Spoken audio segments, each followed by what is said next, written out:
The number of people crossing the border illegally in the valley is surging once again. So much so, the Border Patrol are scrambling to find places to put them.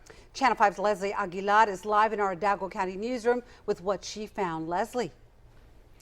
Right now, Border Patrol isn't answering our questions on this subject, but the Border Patrol union tells me agents from other sectors are being detailed here to the valley to help process the increase of people.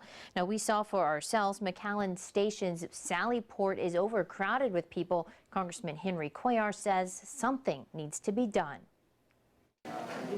It's easy to spot the people who cross the border illegally in the crowds at the McAllen bus station. The adults have ankle bracelets, the plastic bags with GPS chargers and immigration court paperwork. Most have children in tow. This was the crowd there this morning.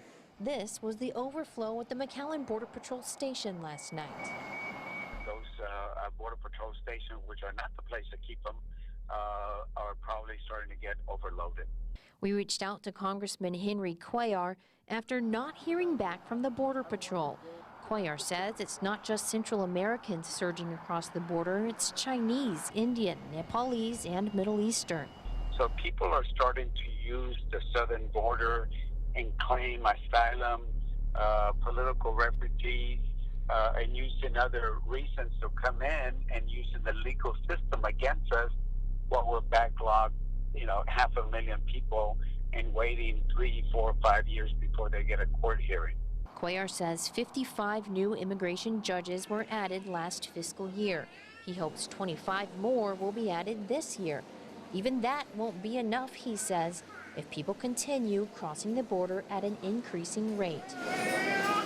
He hopes for action soon from President-elect Donald Trump's administration. I think what we know his position on immigration, it's more extreme than mine, but I think we can find some areas of common.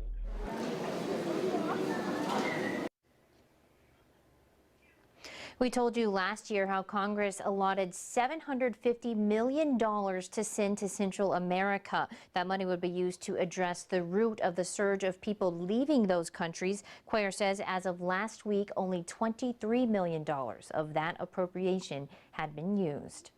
Live in our Hidalgo County newsroom, Leslie Aguilar, Channel 5 News at 6. Department of Homeland Security Secretary Jeh Johnson addressed the surge of people crossing the border illegally in a statement, and it reads in part, quote, "I have authorized U.S. Immigration and Customs Enforcement to acquire additional detention space for single adults so that those apprehended at the border can be returned to their home countries as soon as possible. We have also engaged with a number of countries to repatriate their citizens more quickly, and they have agreed to do so. Our borders cannot be open to illegal migration. We must therefore enforce the immigration laws consistent with our priorities." Jeh Johnson said there are about 41,000 people in detention centers right now. He says that number usually fluctuates between 31 and 34,000.